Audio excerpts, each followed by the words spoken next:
মানুষের জীবনে এই যে আমরা আউলিয়া ইকরামের সাথে নিসবত রাখি, আসি, কেন আসি? কখনো আমরা এটা চিন্তা করে দেখেছি যে আউলিয়া ইকরামের দরবারে আসা প্রয়োজন কেন? সম্মানিত উপস্থিতি, শুধু এই পয়েন্টের উপর দুই একটা কথা বলবো। আমাদের জীবনে কেউ যদি চায় যে আমাদের জীবনটা পরিবর্তন হোক, আল্লাহ রসুলমুখী হোক, কবর হাসরমুখী হোক, সর্বসাকুল্যে আমাদের জীবনে আমরা হেদায়ত পাই, কবরের মধ্যে শান্তি পাই, আখিরাতে আমার নবীর সুপারিশ পাই, এটাই তো আমাদের জীবনের উদ্দেশ্য। আপনি আমি সবাই মিলে আমরা যদি একটা জিনিস সেট করি, যদি চিন্তা করি আমার জীবনের উদ্দেশ্য কি, সবাইকে বলছি এখানে আমরা সহ, এটা চিন্তা করবেন। চিন্তার মাধ্যমে মানুষের ভিতরের দরজা জানালাগুলা খুলে যায়। দেখেন, আমরা এখানে শুধু খেতে আসি নাই, সকালে উঠবো কাজ করব রাতে ঘুমাবো, সকালে উঠবো কাজ করব রাতে ঘুমাবো, আমি তো এটার জন্য আসি নাই। আমার কিন্তু আরেকটা বড় কাজ আছে, বুঝতে পেরেছেন? পৃথিবীর সকল প্রাণী, কোন পিঁপড়াকে কখনো এক জায়গায় বসে থাকতে দেখছেন? কোন পিঁপড়া আপনাকে সময় দেওয়ার সময় নেই, দেখতে না? হাঁটতেছে আর হাঁটতেছে, হাঁটতেছে আর হাঁটতেছে। পৃথিবীর সমস্ত প্রাণী, পৃথিবীর সমস্ত প্রাণী যার যার কাজ করছে। আমাকেও আল্লাহ বানিয়েছেন, আমার একটা উদ্দেশ্য আছে না? আমাদের মধ্যে আমরা কি কেউ কখনো আমার উদ্দেশ্যটা নিয়ে চিন্তা করেছি? করি নাই। এগুলা নিয়ে চিন্তা করবেন। কেন? এগুলা নিয়ে চিন্তা করলে ভিতরের দরজা জানালা খোলে। ভিতরের দরজা জানালা খোলার দরকার কি? আপনি যদি শান্তির সাথে পৃথিবীতে থাকতে চান, দরজা জানালাগুলা খুলতে হবে। নতুবা বন্ধ থাকলে, ঘর বন্ধ থাকতে থাকতে 2-4 দিন পরে ঘরে গন্ধ হয়ে যায় না? আমাদের তো এরকম হয়েছে। আমাদের রুহানি জগৎ গন্ধযুক্ত হয়ে গেছে, চিন্তা চেতনা ভুলে গেছে। আমাদেরকে আল্লাহ কেন বানালেন? একটা তো এবাদত, আপনারা জানেন এবাদতের জন্য বানিয়েছেন। আরেকটা মূল উদ্দেশ্য হচ্ছে তাসকিয়া। কি জন্য বানিয়েছেন? তাসকিয়া। আল্লাহ বলছেন কামা আরসালনা ফীকুম রাসূলাম মিনকুম, এটা একটা আয়াত। ওয়াল্লাযী বাআসা ফিল উম্মিয়িনা রাসূলা, এটা একটা আয়াত। এই আয়াতগুলোর মধ্যে আমার নবীকে আল্লাহ বলছেন, আমাদেরকে উদ্দেশ্য করে, নবীগুলা পাঠিয়েছি তোমার কাছে, যেভাবে মুহাম্মদ রাসূলুল্লাহ সাল্লাল্লাহু আলাইহি ওয়াসাল্লামকে আল্লাহ পাঠিয়েছেন। কেন পাঠালেন? আমার নবীকে পাঠানোর মূল কারণ হচ্ছে আমরা যেন নিজেদের ভিতরের জগৎকে পবিত্র করতে পারি। আচ্ছা, পবিত্রতা কেন দরকার? মনে রাখবেন, পবিত্রতা শুধু ওযু দিয়ে মুখ ধোয়ার পবিত্রতা না। আমাদের পবিত্রতা একটা, ওলিদের পবিত্রতা আরেকটা। তো আমি ওলির দরবারে আসছি সেই পবিত্রতা শিখানোর জন্য, শুধুমাত্র আমি আমার এই বাহ্যিক রংডং পরিবর্তন করার জন্য না। বুঝতে পেরেছেন? তাইলে আমি শিখাই ওযুর পবিত্রতা, আল্লাহর ওলিরা শিখাই তওবার পবিত্রতা।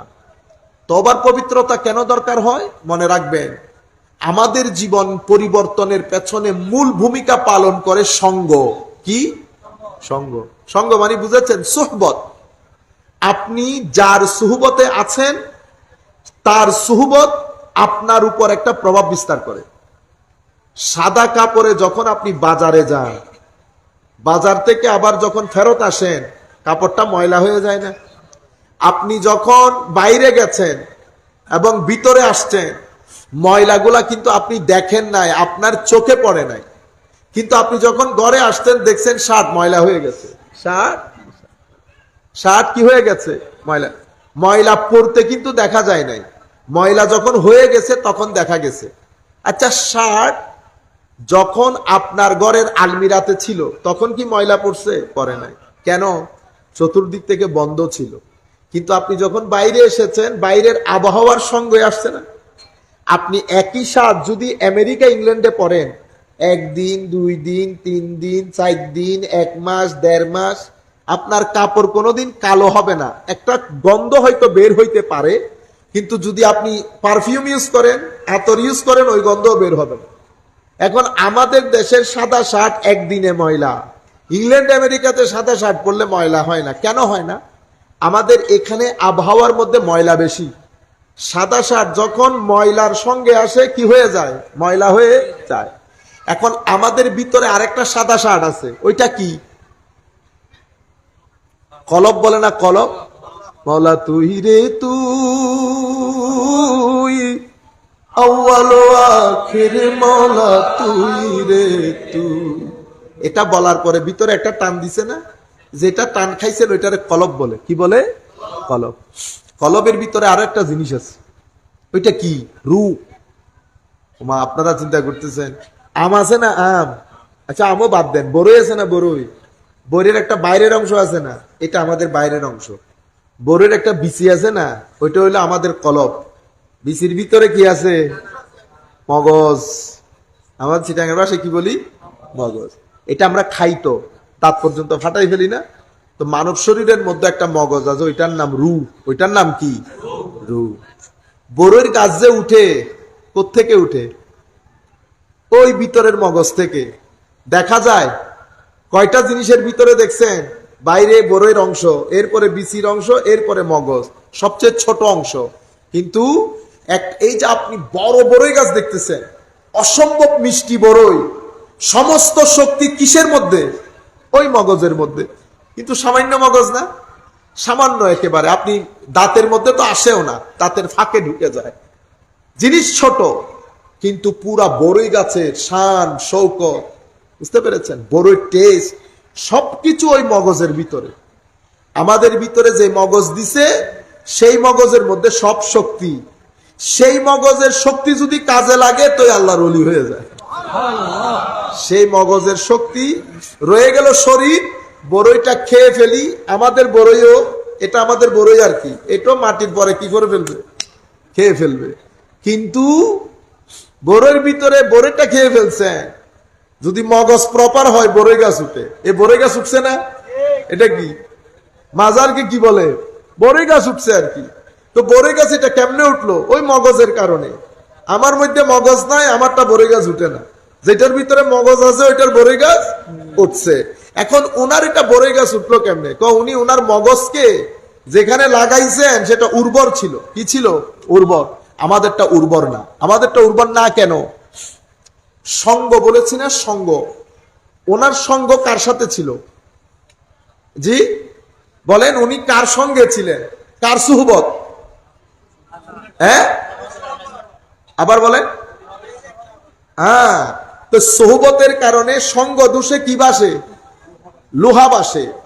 উনারা আমাদেরকে শিখিয়েছেন, উনারা বাপ বেটা তোমার ভিতরে একটা নাফস আছে। তোমার মা বাবা চিন্তা করে তুমি কোন বন্ধুর সাথে মিশতেছো, বন্ধু ভালো না খারাপ, তুমি ওই বন্ধুর দিকে তাকানোর আগে নিজের বন্ধুর দিকে তাকাও, এটা ভালো আছে। এই বন্ধু যদি ভালো না হয়, তাইলে তো আমি সর্বক্ষণ যে এই বন্ধুর সাথে থাকতেছেন এটাই নষ্ট। হুজুর গৌসুল আজম আব্দুল কাদের জিলানী রাদিয়াল্লাহু আনহু ইমাম রোজবারি রাদিয়াল্লাহু তাআলা আনহু থেকে একটা কোল নকল করে, এটা গুনিয়াতুত তালিবিন মধ্যে বর্ণনা করেছেন। সেটা কি?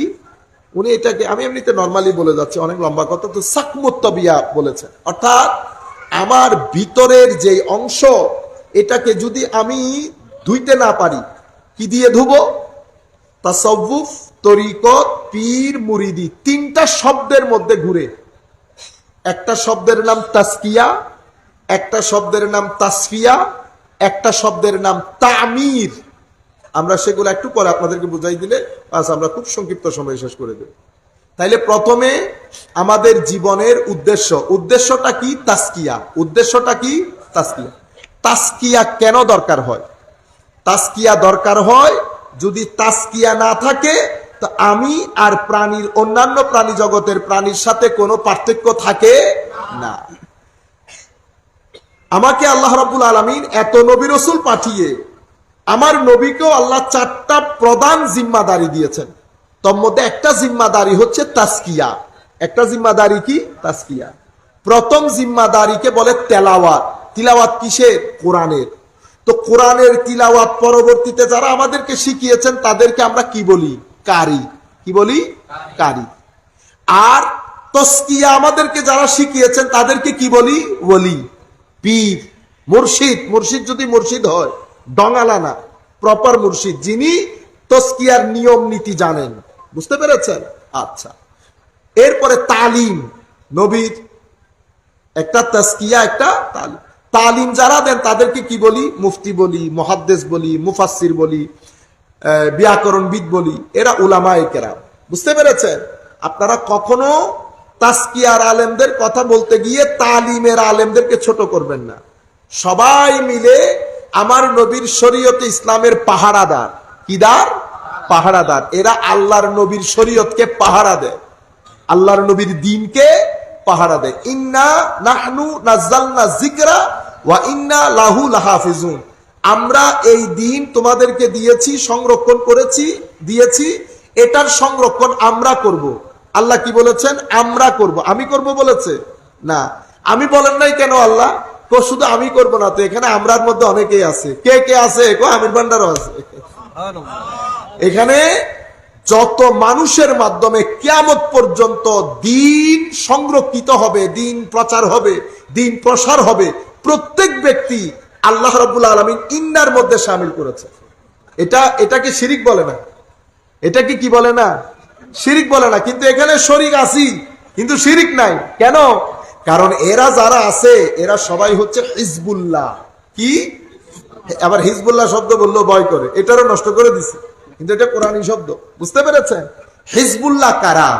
হিজবুল্লাহ নবিয়্যিন, সিদ্দিকিন, শুহাদা, সালেহিন। আমি আপনাদের বুঝার জন্য কোরআন থেকে একেবারে সরাসরি বলি। সিদ্দিকিন কারা? এই কি বলে, এই হিজবুল্লাহ কারা? নবী এবং ওলি। নবী এবং ওলি।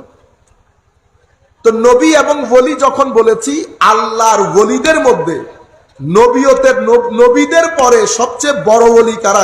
সিদ্দিকিনরা। সিদ্দিকিন সমুদ্রের মধ্যে সবচেয়ে সুউচ্চ পানে কি? উনি সিদ্দিকে আকবর, আবু বকর সিদ্দিক রাদিয়াল্লাহু আনহু। আমি এটা কোত্থেকে বলেছি?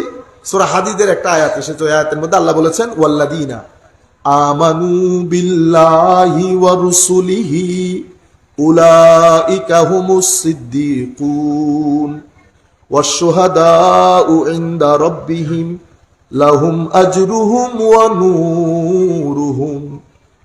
সিদ্দিক এবং শহীদ কারা? যারা আল্লাহর ওলি তারা। ওয়াল্লাযীনা আমানু বিল্লাহি ওয়া রাসূলিহি, যারা আল্লাহর সত্যিকার অর্থে মুমিনে হক, তারা সিদ্দিক, তারা শহীদ। তবু আমরা চার ভাগ করি, নবী, সিদ্দিক, শহীদ। এরপরে কারা? কে? আল্লাহর ওলিরা। এরা চারজন মিলে হিজবুল্লাহ। এরা চারজন মিলে হিজবুল্লাহ। এরা নবীর দ্বীনের পাহারাদার। কেউ নবীর দ্বীনের জাহেরি সাইডকে পাহারা দেয়, কেউ বাতেনি সাইডকে পাহারা দেয়। যারা জাহেরি সাইড পাহারা দেয় তাদেরকে আলেম বলি, যারা বাতেনি সাইডের পাহারা দেয় তাদেরকে ওলি বলি। বুঝতে পেরেছেন? একজন শরীয়তের পিঠ আর একজন শরীয়তের প্যাট, কিন্তু দুইজনের মধ্যে সবচেয়ে সম্মানিত কারা? আল্লাহর ওলিরা। কেন? কারণ আল্লাহর কুদরত বোঝা যায় নবুর নবুয়ত দিয়ে, আর নবীর নবুয়ত বোঝা যায় ওলির বেলায়ত দিয়ে। বুঝতে পেরেছেন? কুদরতের খুশবু যদি চান তো নবুয়ত থেকে পাইবেন, আর নবুয়তের খুশবু পাইতে হলে কোথায় পাবেন? বেলায়তের খুশবু। আমি আপনাদেরকে যে জিনিসটা বুঝাইতে চাচ্ছিলাম, এই যে হিজবুল্লাহ, আল্লাহ কি করেছে দেখেন। নামাজ আল্লাহর না? আল্লাহ এদেরকে কতটুকুন গুরুত্ব দিয়েছেন, আর আপনি বেশি তৌহিদবাদী হয়ে গেছে। হিজবুল্লাহ বাদ দিয়ে তৌহিদবাদী হয়ে গেছে। তো আল্লাহ কি বলতেছে দেখেন, নামাজ আল্লাহর, সবকিছু আল্লাহর না? কিন্তু আত্তাহিয়াতের মধ্যে আপনি কি বলতেছেন? আসসালামু আলাইক আইয়ুহান নবী ওয়া রাহমাতুল্লাহি তাআলা ওয়া বারাকাতুহু। এরপরে কি বলেন? আসসালামু আলাই না ওয়া আলা ইবাদিল্লাহিস সালিহিন। আপনি সালাম দিতেছেন না আল্লাহর ওলিরে? নামাজের মধ্যে আল্লাহ আল্লাহর ওলিদেরকে শামিল করে নিছেন। সালাম আমারে দিলে আমার নবীকেও দাও, এরা হিজবুল্লাহদেরকে নামাজের মধ্যে সালাম দাও। এত গুরুত্ব দিয়েছেন আল্লাহ। কেন? কারণ এরা সবাই ওয়া ইন্না লাহু লাহাফিজুনের মধ্যে কি আছে? শরীক আছে। সব শরীক শিরিক হয় না, সব শরীকে শিরিক হয় না। আপনারা আবার এটা মনে করেন আমি ইমোশনালি আমি কথা বলবো না, এরকম না। আল্লাহ আমাদেরকে, আল্লাহ পাকের মেহেরবানি, আমরা বাড়াইও কথা বলি না। এনে মুকুট জিয়ান আসিয়ান এলে হয়ে ফেলাই দিল না, এলে মনোযোগ জন্য আবার মাইক টাইক আছে তো, এনে সংক্ষিপ্ত বর্ণনা সেটা ঠিক আছে, এনে হয়ে ফেলাই দিল না। আল্লাহর ওলির দরবার মাহফিল কোনোদিন উল্টো পুল্টো হইতো, ইবা কথা কিনে মনিটর করে, এটা কোনোদিন ব্যবহার্য কথা বাইরে হইতো না। N guarantee, guarantee. তার আর কিন্তু হারিয়ে গিয়ে কিন্তু বুঝি না পারবি। সম্মানিত উপস্থিতি, বলতে যেটা চাচ্ছিলাম, আলহামদুলিল্লাহ, আলহামদুলিল্লাহ। লিল্লাহর ইলা, ইলা আপনি কাউকে বলতে পারবেন না, ইলা শুধু আল্লাহ। এরপরে শব্দ কি? রব্বুল, ঠিক না? রব্বুল আলামিন, তো রব্বিল, রব, রব আল্লাহকেও বলা যায়, রব বান্দাকেও বলা যায়। শিরিক হয়ে যাবে? হয় না। এরপর শব্দ আর রহমান, শুধু আল্লাহ। রহিম, আল্লাহ আমার নবীও। বুঝতে পেরেছেন? আচ্ছা, ওগুলো বাদ দেন। সামিউন বাসিরুন, সামিকে আল্লাহ না, সর্বশ্রোতা, বাসির সর্বদ্রষ্টা আল্লাহ। কিন্তু আল্লাহ বলতেছেন ওয়াজআলনাহু সামিআম বাসীরা, মানুষকে আল্লাহ কি বানিয়েছেন? সামি এবং বাসির। আল্লাহ সামি, বান্দাও সামি, আল্লাহ বাসির, বান্দাও বাসির। এনে আল্লাহ সর্বশ্রোতা, বান্দাও শ্রোতা, আল্লাহ সর্বদ্রষ্টা, বান্দাও দ্রষ্টা। শিরিক হয়ে গেছে, কিন্তু দেখার মধ্যে শরিক আছে। শিরিক হয়ে গেছে, সব শরিক শিরিক হয় না। আর রহমান আর মালিকি, ঘরের মালিক কে? তো আমার ভাই, তো মালিক তো আল্লাহ, মালিকি। হ্যাঁ, আচ্ছা, গোসুল আজম বললে শিরিক হয়ে গেছে, কারণ সবচেয়ে বড় সাহায্যকারী তো আল্লাহ, বলে না? তো মানুষ ধোকায় পড়ে যায়। আমি অনেকবার, আরো 2-3 বার বলেছি, আমার সাথে ইন্ডিয়ান লোক, তো এই কথাগুলো চলতেছে। আমি বলতেছি, আবু বকরকে আপনি কি বলেন? সিদ্দিক আকবর বলেন না? বলেন তো। তো সিদ্দিক আকবর বলে শিরিক হবে? সবচেয়ে বড় সত্যবাদী তো আল্লাহ। ওয়ামান আসদাকু মিনাল্লাহি কিলা, সবচেয়ে বড় সত্যবাদী কে? আল্লাহ। তো আপনি সিদ্দিক আকবরকে সবচেয়ে বড় সত্যবাদী বলতেছেন, শিরিক হয়ে গেল। তো এটা শিরিক না হলে এটা কেমনে শিরিক হইল? ওমর রাদিয়াল্লাহু তাআলা আনহুর টাইটেল কি? ফারুকে, সবচেয়ে বড় ফারুক। সত্য মিথ্যার মধ্যে ফারাক সৃষ্টিকারী সবচেয়ে বড় কে? তা আপনি ওমর ফারুককে ফারুকে আজম বলছে, শিরিক হয়েছে। তো এটা ফারুকে আজম, এটা সিদ্দিকে আকবর। উসমান রাদিয়াল্লাহু তাআলা আনহুকে গনি বলেন না? গনি, উসমানে গনি। তো গনি তো আল্লাহ, আল্লাহু হুয়াল গনি ওয়া আনতুমুল ফুকারা, তোমরা গরিব, আল্লাহ গনি। শিরিক হয়ে গেছে। আমার ভাই, সব শিরিক হয় না, সব শরীকে শিরিক হয় না, সব শরীকে শিরিক হয় না। আমারও 2 চোখ, আমার নবীরও 2 চোখ। আমার 2 হাত, আর নবী তো অনেক বড়ের জিনিস, বেয়াদবি হবে বললে। আমারও 2 চোখ, হুজুর গৌসে মাইজভান্ডারিরও 2 চোখ। আমার 2 হাত, গৌসে মাইজভান্ডারির 2 হাত। শরীক আছে না? শরীক আছে না? দুইজনের একই তো, কিন্তু আসলে কি একই? আসলে কি একই? আমার 2 চোখ দেখে না এমন কোনো কিছু আছে? ময়লা, আবর্জনা, অশ্লীলতা, শ্লীলতা আল্লাহ পাক জানে। কিন্তু ওই 2 চোখগুলা, ওগুলা চোখ, ওগুলা কি দেখে? ওগুলা নূরে রব্বানির বর্ষণ দেখে। নূরে রব্বানি বর্ষণ। আমারও কান, ওনাদেরটাও কান, কিন্তু উনি কান দিয়ে, ওনার কান অনেক লম্বা। কতটুকুন শুনে? যতটুকুন শোনার দরকার আল্লাহ শোনান, ততটুকু শুনেন, কোন সীমা পরিসীমা। আপনি আবার লাফ দিয়ে উঠবেন, হুজুর এটা কি ধরনের কথা? বান্দার সীমা পরিসীমা নাই, কারণ উনি তো নিজের কান দিয়ে শুনেন না। হাদিসে কুদসি বলতেছে উনি আল্লাহর কান দিয়ে শুনেন। মারামারি করার লাগলে আমার সাথেও করিয়েন না, ওনার সাথেও করি। মারামারি করার লাগলে আপনি আল্লাহর সাথে করেন। এই ঘটনা কেন বলছেন? বুঝতে পেরেছেন? এটা আপনারা পরবর্তী অংশ দেখেন তো আপনাদের মনে হয় বাড়াই বলছি। আপনি যদি ওনাদের পূর্ববর্তী অংশ দেখেন, কারণ ওনাদের জীবনের মুজাহাদার পিরিয়ড, যেটা কিসের পিরিয়ড? মুজাহাদার পিরিয়ড, মানে চেষ্টা, প্রচেষ্টা, এফোর্ট, ঘাম জড়ানি দিন রাত, ওইটা যদি দেখেন তখন আপনি বুঝতে পারবেন। আপনি দান দেখে পাগল হয়ে গেছেন, কিন্তু দান করার আগে আমার কাকা জমিনের মধ্যে যে শহীদ হয়ে গেছে, এটা দেখছেন? জমিনকে তৈরি কিভাবে করছে, মাথার গাম পায়ে কিভাবে করছে, এই খরা জমিনের মধ্যে কোদাল মেরে মেরে জমিনকে করছে না? করার পরে আপনার সবার কি ট্র্যাক্টর আছে? কোদাল মেরে মেরে করছে, পানি দিছে, কত কষ্ট করে জমিনকে তৈরি করছে। এটাকে কি বলে? মুজাহাদা। এটাকে কি বলে? মুজাহাদা। কারণ জমিনের নিচে আল্লাহ রাব্বুল আলামিন, একে তো জমির উর্বর, সমস্ত ধন সম্পদ কোথায় রাখছে আল্লাহ? কয়লা কোত্থেকে উত্তোলন করেন? মাটি থেকে না? স্বর্ণ, তেল, তাইলে মাটির ভিতরে অসীম সম্পদ রেখেছে। যেভাবে মাটির ভিতরে অসীম সম্পদ, সেভাবে কলবের ভিতরে অসীম শক্তি। ওইটা যেমন কুড়ে কুড়ে অনেক কষ্টর পেরোয় আসে, এটাও কুড়াই কুতে করতে, খোদাই করতে করতে, খোদাই করতে করতে, কি দিয়ে খোদাই করে? পবিত্রতা দিয়ে, তওবা দিয়ে, ইবাদত দিয়ে, সোহবত দিয়ে, ইখলাস দিয়ে, ভদ্রতা, নম্রতা, তাওয়াক্কুল, ওয়ারা, কত কিছু করেন আল্লাহর ওলিরা। বছরের পর বছর পরিবার পরিজন ছেড়ে নির্জনে আল্লাহর ধ্যানে মগ্ন থাকে, নাই খাওয়া নাই দাওয়া। আপনি একবার চিন্তা করে দেখেন তো আমাদের পক্ষে সম্ভব?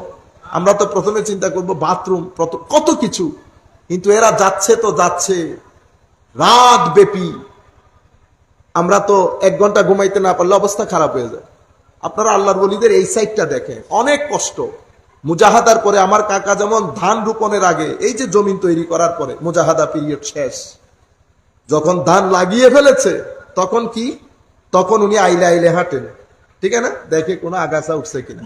এটাকে কি বলে? এটাকে বলে মুরাকাবা। কি বলে?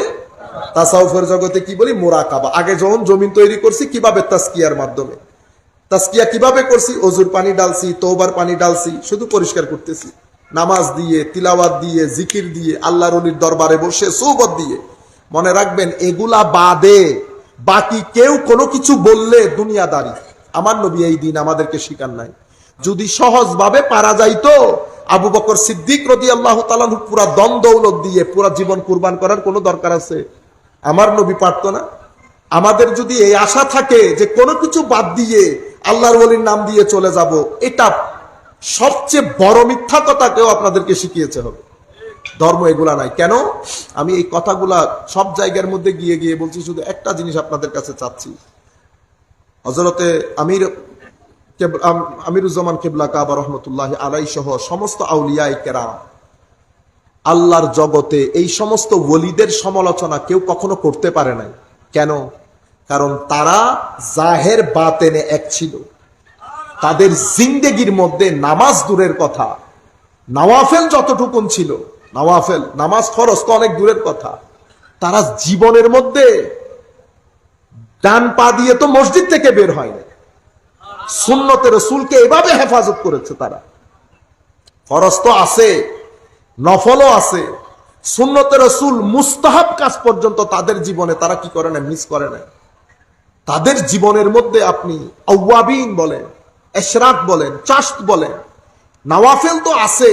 তাদের জীবনে একদম সামান্য একটা সুন্নত, সুন্নত তার সামান্য হয় না, আমি মুআক্কাদা গায়রে মুআক্কাদা জায়েদার জন্য বলছি, তাদের জীবনের মধ্যে তরক করে না। যে কোনো উলামা তাদের সোহবতে বসে কনভিন্স হয়ে যায় তাদের জাহের বাতেন দেখে। কিন্তু বর্তমানে পুরা বাংলাদেশের বুকে তরিকতকে আমরা বদনাম করেছি কিনা? আমরা যখন বাইরে গিয়ে নন চিটাগং, নর্থ বেঙ্গলে গিয়ে তাসাউফ তরিকতের নাম নেই, শিক্ষিত সমাজ আমাদেরকে ভর করে অথবা মজলিস থেকে উঠে চলে যায়। গতকালিয়ে আইকান মাহফিলতে ছিলাম সাতপুর আর মাইজবান্ডার দরবার শরীফ, এটার 80% অলমোস্ট মাইজবান্ডারি কচুয়া দরবার, কচুয়া।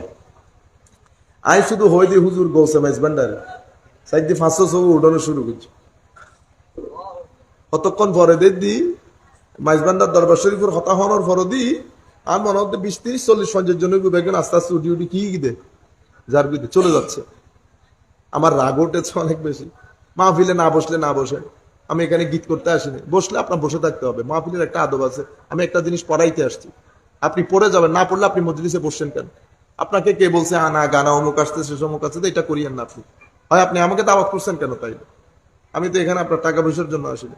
আমি একটা জিনিস নিয়ে আসছি, আপনি আসার আগে আমি 2 দিন পড়ছি। আই ইন্দাদি দিন যাই মস্কারি না এটা আই কিল্লাই হয়ে গেছে মাইজবান্ডারি উনি শুনে যাবেন না আপনি। কিন্তু আমি পরবর্তীতে চিন্তা করছি দোষ তো আমাদের, দোষ আমাদের। আমরা কি করছি জানেন? তরিকতের আসল শিক্ষাটাকে বাদ দিয়ে ফেলছি। তরিকতের আসল শিক্ষা, তরিকত তাসাউফকে আল্লাহর দুনিয়াতে কোনো আলেম স্বীকার করতে পারে না। ইবনে তাইমিয়্যা না, পারে নাই কেউ। মাদ্রাসা ইন্ডিয়ার দেওবন্দ বলেন, মানে কেউ করে নাই। কিন্তু এখন গত 30-40 বছর ধরে তাসাউফের উপর কি চলতেছে? ছুরি। কারা চালাইতেছে? বাইরের লোক। কেন? মুসলিম উম্মাহ উঠার পেছনে যদি কেউ মূল ভূমিকা পালন করে এবং সেটা যদি পজিটিভ হয়, সভ্যতার দিকে হয়, সেটা অবশ্যই খানেকা থেকে হতে হবে। খানেকা বাদ দিয়ে দিলে জাতি কখনো সভ্য হয় না। জাতি কখনো সভ্য হয় না। কেন? কারণ খানেকার কাজ তরবিয়ত, তামির, তাসকিয়া এবং তাসফিয়া। মাদ্রাসার কাজ কি? মাদ্রাসার কাজ তালিম। কি কাজ? তালিম। কিসের তালিম? কোরআনের তালিম, হাদিসের তালিম, ফিকার তালিম, ইসলামিক ক্লাসিক্যাল সায়েন্সের তালিম। খানেকার কাজ কি? খানেকার কাজ হচ্ছে আপনার চরিত্রের উৎকর্ষ সাধন, আপনার নফসের পবিত্রতা সাধন, আপনার বাতেনে বিল্ডিং বানানো। এটা খানেকার কাজ, এটা মাদ্রাসার কাজ। বুঝতে পেরেছেন? ঢাকা বিশ্ববিদ্যালয়ের কাজ কি? ঢাকা বিশ্ববিদ্যালয়ের কাজ হচ্ছে অর্থনীতি কেমনে সামলাবো, সমাজনীতি কেমনে সামলাবো, বিল্ডিং কেমনে বাঁধবো, এটা ভাত কেমনে পেটের মধ্যে দিব। একজন ভাতের কাজ করে, একজন ব্রেইনের কাজ করে, একজন মনের কাজ করে। যারা ব্রেইনের কাজ করে মাদ্রাসা, যারা পেটের কাজ করে এবং ব্রেইনের কাজ করে ঢাকা বিশ্ববিদ্যালয় বা সেকুলার সায়েন্সেস, আর যারা মনের কাজ করে তারা আল্লাহর বলি এবং খানেকা। বুঝতে পেরেছেন? মানুষ পেটের দায়ে আত্মহত্যা করেন, মনের দায়ে আত্মহত্যা করে। বর্তমান সমাজের মধ্যে পৃথিবীর সবচেয়ে অস্থির সময় যাচ্ছে এখন, অথচ পৃথিবীর সব দিক থেকে সমৃদ্ধশীল। টাকা পয়সা, ধন দৌলত, গাড়ি বাড়ি সবকিছু পৃথিবীর এখন আছে, কিন্তু পৃথিবীর বাজার থেকে শান্তি। আপনি এই দোকানে যাইতেছেন, স্যার শান্তি আছে? নাই। এই দোকানে নাই, এই দোকানে। ও ভাই, সকাল থেকে বিকাল পর্যন্ত শান্তি খুঁজতেছি, এত বড় দোকান বানাই বসে আছেন, শান্তি কই? শান্তি তো শেষ হয়ে গেছে। আগে ছিল স্টকের মধ্যে, এখন শেষ। কখন ছিল? কয়টা 30-40 বছর আগের কথা। শান্তি কই? শান্তি আল্লাহর ওলির মাজারে, শান্তি খানেকায়, শান্তি মসজিদে, শান্তি দ্বীনে, শান্তি আমার নবীর মহব্বতে, শান্তি আউলিয়া ইকরামের সত্যিকার নিসবতে। আপনি দিন বাদ দিয়ে এখানে শান্তি প্রতিষ্ঠা করতে পারবেন। আপনারা বুঝতে পেরেছেন? আমরা এখন কি করলাম?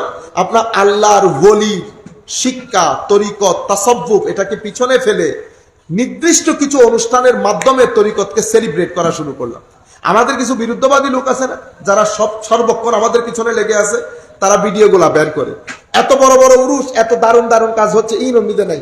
উরুস উম্মিদে মাইনসর বিয়ে দেয়, কেউরে গাড়ি দেয়, কেউরে টিয়ালা বানাই দেয়, অনেক ধরনের সহযোগিতা হচ্ছে না, এগুলা প্রচার করে না। উরুসের নির্দিষ্ট কিছু জিনিস পিক আপ করে ভিডিও বানায়, পুরা পৃথিবী থেকে এগুলা বাংলা ভাষাভাষী মানুষের কাছে ছড়িয়ে দেয়। আমি যখন উর্স বলি, তারা ওই মহিষ গরু, ওরা মনে করে ঘটনা এটাই ঘটে, কিন্তু এক এক উর্সের মধ্যে শত শত হাজারে হাজারে লাখো গরিব বছরের পর যে মাংসকে ঢেকুর তুলতেছে, সুবহানাল্লাহ আলহামদুলিল্লাহ বলতেছে, এটা কিন্তু কেউ বলছে না। লাখো গরিব মাজারের মধ্যে খাদ্য আহরণ করতেছে না, এই ভালো দিকটা কেউ বলতেছে না। এখন উর্স মানি, উর্স বন্ধ করো, বন্ধ করো। এগুলা হচ্ছে আমি ব্যক্তিগত অভিজ্ঞতার কথা বলতেছি। শত ধরনের মানুষের সাথে মিক্স হয়তো। গত পরশু এক ভদ্রলোক, অনেক বড় ইন্ডাস্ট্রিয়ালিস্ট, এখন তো ওনারা মনে করে কি ওনারা নিউট্রাল, নতুন নতুন ধর্ম শিখতেছে। হুজুর সব ঠিক আছে, আসলে এই যে অলি বুজুর্গ পীর টির বলে এগুলা যেগুলা করে সব ভণ্ডামি, দেখছেন? তার আগে বলছি, আচ্ছা আমি কোন জিনিসকে সমালোচনা করার সিস্টেমটা কি? আপনি তো শিক্ষিত মানুষ, হাউ টু ক্রিটিসাইজ সামথিং। আমি যদি আপনাকে রিকোয়েস্ট করি, if I request to criticize something, criticize করেন, আপনি ক্রিটিসাইজ কিভাবে করবেন? কোন জিনিসকে ক্রিটিসাইজ করার নিয়মটা কি? আপনি ঢালাও ভাবে বলতেছেন সব। আমি জানি ভণ্ডামি আছে, আমি জানি রাজনীতিবিদের মধ্যে কারাপশন আছে, বাট আপনি কি বলতে পারবেন সমস্ত রাজনীতিবিদ কারাপ্ট? আপনি বলবেন?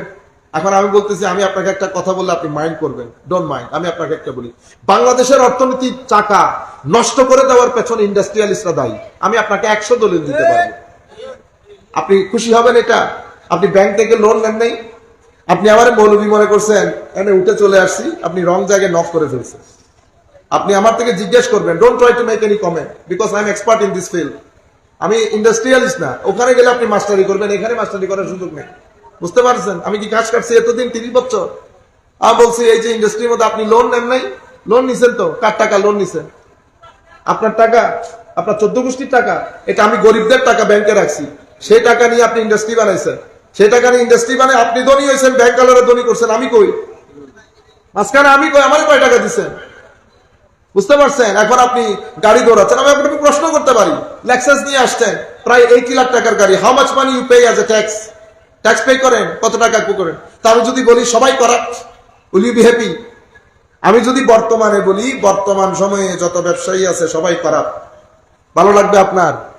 কোন ভালো লাগার তো কথা না। আলম একইভাবে আমারও ভালো লাগে নাই, চুপ করে আর কোনো কথাই বলে না। কিন্তু আমি ওইটা বলতেছি না আপনাদেরকে, শামসগ দেখাই দিন আর ওটা বুঝাইতাম চাই দিয়ে আর মাধ্যমে বদনাম কেন? জাতির একটা মাইন্ডসেট তৈরি হয়েছে। মাইন্ডসেটটা কি? ওর্স মানি এইটা, মাজার মানি এইটা।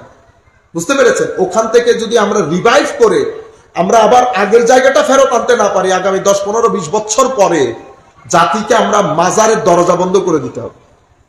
সেটা আপনারা চান? আমরা চাই। মাজারের দরজা বন্ধ করে দিলে, আপনি যদি মাজারের দরজা বন্ধ করে দেন, খানাকা বন্ধ করে দেন, দেখবেন জাতি, বিল্ডিং, অনেক কিছু হবে, কিন্তু এই দেশের মধ্যে সুইসাইড রেট বেড়ে যাবে। নাম্বার 1, এই দেশের মধ্যে ক্রাইম বেড়ে যাবে, ডিভোর্স বেড়ে যাবে, বিয়ে প্রথা বন্ধ হয়ে যাবে। বুঝতে পেরেছেন? ওয়েস্টার্ন সোসাইটির মতো করে হয়ে যাবে। আপনি এই কাজ করিয়েন না। আমরা আবার আগের জায়গায় আসতে হবে, রং ঢং না। আমরা 2 প্রশ্ন, আপনি মনে করছেন কবরে উত্তর, কবরে উত্তর না। আমাদেরকে যে কি কঠিন পরিস্থিতি পাড়ি দিতে হবে, প্রথমে তো আল্লাহর ওলির কোর্টে দাঁড়াইতে হবে, এরপরে আমার নবীর কোর্টে। হযরত সাহাল তুস্তারি রাদিয়াল্লাহু আনহু, জাফরুস সাদিক রাদিয়াল্লাহু তাআলা আনহু, জাফরুস সাদিক, হযরত জাফরুস সাদিকের নাম শুনছেন আপনারা? হযরত জাফরুস সাদিক আলে বাইত রাসূলের বিশাল ইমাম, হানাফি মাযহাবের ফুয়ুজাত যার মাধ্যমে জারি, হযরত জাফরুস সাদিক রাদিয়াল্লাহু তাআলা আনহু আরদা ওয়া নাফা'না বিউলুমিহি ওয়া বিহিলমিহি ফিদ দারাইনি আমিন। উনি সাহাল তুস্তারি ওনাকে বলতেছেন, হুজুর আপনি কত বড় ইমাম, কত বড় ইমাম। হযরত জাফরুস সাদিক দুই চোখ দিয়ে পানি পড়া শুরু করছে। কশফুল মাহজুবের মধ্যে দাতা গঞ্জ বখশালী হুজবেরি লিখতেছেন এই কথা। তো সাহাল, তুমি যেটা বলতেছো সেটা ঠিক, যদি আমার নবী আমাকে কবুল করে, কিয়ামতের ময়দানে যদি আমার নবী বলে যে আমি তোমাকে চিনি না, এই কাজ করে আসছো আমার দ্বীনের সাথে, এত কষ্ট করে দিন দিয়ে গেলাম, তুমি আমার দ্বীনের খেদমত করতে পারলা না। ও ভাই, জাফরুস সাদিকের মতো ইমাম বলতেছে, আর আমরা আরামসে ঘুমাইতেছি, খাইতেছি, যাইতেছি। বুঝতে পেরেছেন? জাফরুস সাদিকের মতো ইমাম, যিনি ওয়াজ করার পরে মানুষের কাছ থেকে একটা ওয়াদা নিতেন। কি ওয়াদা জানেন? তো তুমি যদি কিয়ামতের দিন পার হয়ে যাও, আমার জন্য একটু সুপারিশ করি।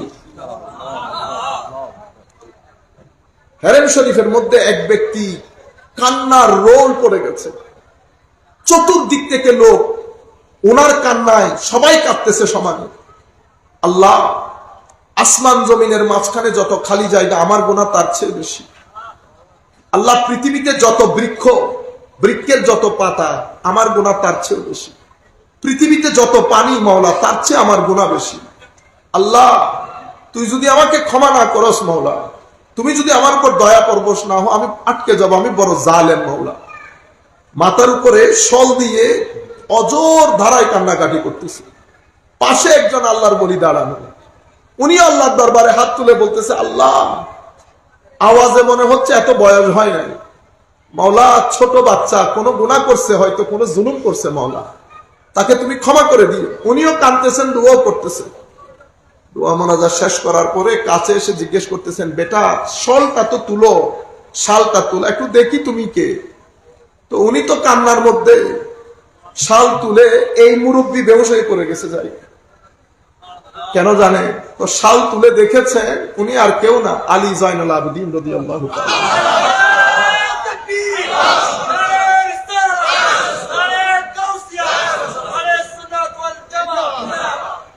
এই জায়গাগুলো আমাদের এখান থেকে, এই যে দেখছেন না, খৌফে খোদা, কিন্তু আমাদেরকে এটাই তাসাউফের মূল রূপ, মানুষকে খৌফ, খশিয়ত, তাকওয়া, আখলাক এগুলা শেখানো। সম্মানিত উপস্থিতি, হযরত ইমামে আজম আবু হানিফা রাদিয়াল্লাহু তাআলা আনহু, উনি ওনার ছাত্র বলতেছেন, আমি দিনের বেলা তো হুজুরের শান শৌকত, আইম্মা মুজতাহিদিন সবাই মজলিসে বসা, ফিকহে ইসলামিক জোয়ার চলে ইমামে আজমের মজলিসের মধ্যে। তো আমি চিন্তা করে বসে আছি, দেখি রাতে কেমন হুজুর, দিনের বেলায় তো পোশাকে শান শৌকত, তো আমি রাতে মসজিদের মধ্যে বসা, জামে মসজিদের মধ্যে এক কোনায় দাঁড়িয়ে আছি হুজুর কি করে দেখার জন্য। অর্ধরাত্রি চলে যাওয়ার পরে এক ব্যক্তি দেখি আসতেছে। ওই ব্যক্তির চেহারা, সুরত, রৌনক, রব, দবদবা, নূর, গ্লু, ইমামে আজমই আসতেছে।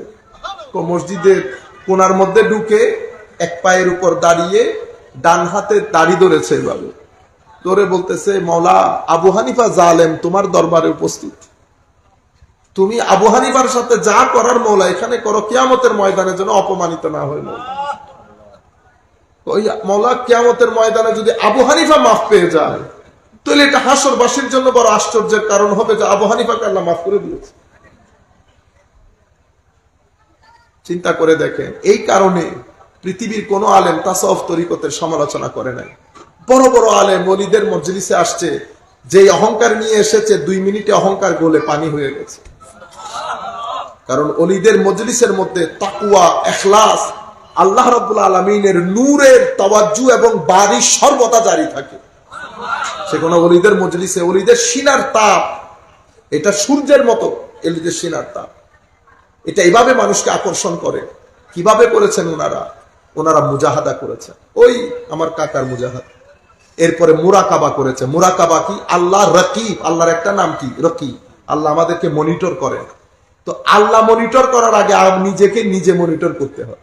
আমি আজকে কি কি কাজ করলাম, কারণ আপনি যখন গাফলত, আলস্য, গুনাহ করবেন, আপনার ইবাদতের যোগ খতম হয়ে যাবে। আপনি জোহর আর আসরের মাঝখানে যদি এমন কোন গুনাহ করেন, জুলুম করেন, তাহলে আপনি আসরের নামাজে, জোহরের নামাজে সেই স্বাদ আর পাবেন না। বুঝতে পেরেছেন? স্বাদ যদি না পান, তার মানে আপনার ভিতরে কোনো বদসহবত আপনার সঙ্গ দিয়েছে। তাসাউফ ও তরিকত এগুলার কথা বলেন। তো সোহবত, আমার ভিতরের সোহবত প্রথমে আমার নফসের সাথে। আমার নফস এটা এত খতরনাক, এটার ভিতরে অশ্লীলতা, পঙ্কিলতা, আপনারা এখানে লিখছেন না, উগ্রতা, চাতুর্য, কুটচাল, নগ্নতা, অবিশ্বাস, প্রতারণা, বৈষম্য, লালসা, সব কিছু দিয়ে আল্লাহ এই নফসকে কি করেছে, একটা প্যাকেজের মতো করে আমার ভিতরে দিয়েছে। এখান থেকে আমি উদ্ধার হতে হবে, এটা আমার পরীক্ষা। এই জন্য আল্লাহ আমাকে বানিয়েছে। আমি যদি তাজকিয়া করতে না পারি, আল্লাহর কোর্টে আটকে যাব। এটা আল্লাহ দেখতে চান আমি কিভাবে করি। এই জিনিসটা কিভাবে করব, এটা যে দরবারে শিক্ষা দেওয়া হয় সেটা ওলিদের দরবার, অন্য কোনো কিছুর জন্য না। ওলিদের দরবারে উগ্রতা মুক্ত, কুচ্চাল মুক্ত, নগ্নতা মুক্ত, চাতুর্য মুক্ত। আমি কিভাবে মুক্তি পাবো, আমি এই কাজ করার সময় কি কি সমস্যার সম্মুখীন হব, কোন সমস্যার ক্ষেত্রে আমার কোন ভিটামিন দরকার, কোন ইবাদত দরকার, এখানে কয়টা জায়গা আছে যেখানে একটু ঝামেলাপূর্ণ, সবকিছু আল্লাহর ওলির মজলিসে বসে বসে আল্লাহর ওলিরা শিক্ষা দেন। কেন? ওনারা জানেন। ঠিক যেভাবে ওই ধানের চারা রোপণ করেছেন, উঠেছে ধান, হঠাৎ করে হলুদ হয়ে গেছে, নীল হয়ে গেছে, আপনি আরেকজন জিজ্ঞেস করতেছেন ধানের চারা তো এটা হয়েছে, এখানে কি কি ওষুধ দিতে হবে, উনি আপনাকে বলছেন এটা এটা এটা এটা করেন, ঠিক হয়ে যাবে। এরপর আপনি আইলে আইলে ঘুরতেছেন দেখার জন্য কোনো কিছু উঠছে কিনা, উপরে ফেলে দিচ্ছেন। এখানেও আইলে আইলে ঘুরে কোনো কিছু আমি লাগাইছি কিনা, উপরে ফেলে দিতে হয়, উপরে ফেলে দিতে হয়। মুরাকাবা পিরিয়ড শেষ, মুজাহাদা শেষ, মুরাকাবা শেষ। এরপরে কি আসে? এরপরে মুশাহাদা।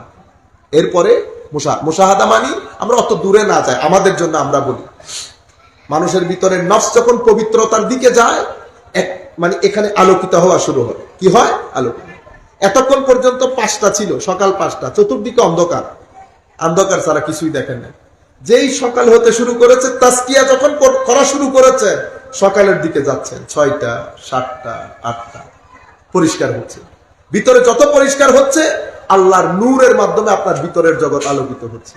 নামাজের দিকে মন যাবে, তাজকিরার দিকে মন যাবে, দুনিয়া থেকে আস্তে আস্তে মন উঠবে, তিলাওয়াতের ভালো লাগবে, জিকির ভালো লাগবে, লোভ চলে যাবে, প্রতারণা, চাতুর্য, কুচ্চাল এগুলা খতম হয়ে আসবে। এগুলা যখন খতম হবে, তখন আখলাক সৌন্দর্য হতে শুরু করবে। তখন আপনার জীবন থেকে অশ্লীলতা খতম হয়ে যাবে, অহংকার খতম হয়ে যাবে, চাতুরতা খতম হয়ে যাবে। একদিকে নফসের তাজকিয়ার সাথে সাথে আখলাকের তাসফিয়া হচ্ছে। দুইটা যখন একসাথে হয়ে যায়, ভিতরে একটা তাকওয়ার ঘর তৈরি হয়। এটাকে তামিরুজ জাহির ওয়াল বাতিন বলে। শরীয়তের আমল, ভিতরে তরিকতের এবং তাকওয়ার একটা ঘর তৈরি হয়। তিনটা যখন তৈরি হয়, তখন বান্দা দুনিয়া এবং আখিরাতের মধ্যে সাআদা আল আবাদিয়া, নিরেট শান্তি, চিরকালের জন্য বান্দা শান্তি হায়াতে তৈয়বা নসিব হয়। আপনার ভিতরের সুহবত যখন ঠিক হয়ে যাবে, এবার বাইরের সুহবত। আপনি দুনিয়ার শান্তির কথা পরে চিন্তা করেন, আগে ভিতরের শান্তি প্রতিষ্ঠা করেন। আল্লাহর ওলিরা এখানে শান্তির কথা আছে, এখানে যারা শান্তি শান্তি বলে, বলতেছে না আমরা চাই এখানে এটা প্রতিষ্ঠা করি, চাই এখানে, সব দুকাবাজি কথা। আপনার নিজের ভিতরে শান্তি আছে নি, আপনি যে মানুষের শান্তির কথা বলতেছেন। বুঝতে পেরেছেন? এই কারণে ডাক্তার চিকিৎসা করে শরীরে, ওলি চিকিৎসা করে কিসে? মনে, কলবে, রুহে। এরা সমাজের বড় গুরুত্বপূর্ণ অংশ। এই অংশকে যদি আমরা অ্যাক্টিভেট না করি, আমরা নিজেরা যদি এই নিসবতের হায়া না করি, তাইলে আমরা আল্লাহ রাব্বুল আলামিনের বড় নিয়ামত থেকে বঞ্চিত হব। এবং মনে রাখবেন, এটা কখনো মাথায় আনিয়েন না যে দিন প্র্যাকটিস না করলে আপনি কবরে অশান্তি হবে। কবরে না, দুনিয়ার মধ্যে আপনি শান্তি পাবেন না। দিন এমন বড় জিনিস, এখানে অসুবিধা হবে, কবর তো অন্ধকার হবেই হবে। আপনার এখানে আপনার হায়াতে তৈয়বা বরবাদ হয়ে যাবে। হায়াতে তৈয়বার জন্য ঈমান দরকার, আমল দরকার, মানুষের সহযোগিতা দরকার, তাজকিয়া দরকার, তাসফিয়া দরকার, তামির দরকার। তাহলে আপনার হায়াত হায়াতে তৈয়বা। হায়াতে তৈয়বা মানে শান্তিপূর্ণ জীবন, পিসফুল লাইফ। আল্লাহ রাব্বুল আলামিন আমাদের হামি ও নাসির হোক। মাওলাই করিম আমাদেরকে কোনো একটা সুন্দর সঙ্গ দান করুন। ওয়া মা আলাইনা ইল্লাল বালাগুল মুবিন। আসসালামু আলাইকুম ওয়া রাহমাতুল্লাহি তাআলা ওয়া বারাকাতুহু।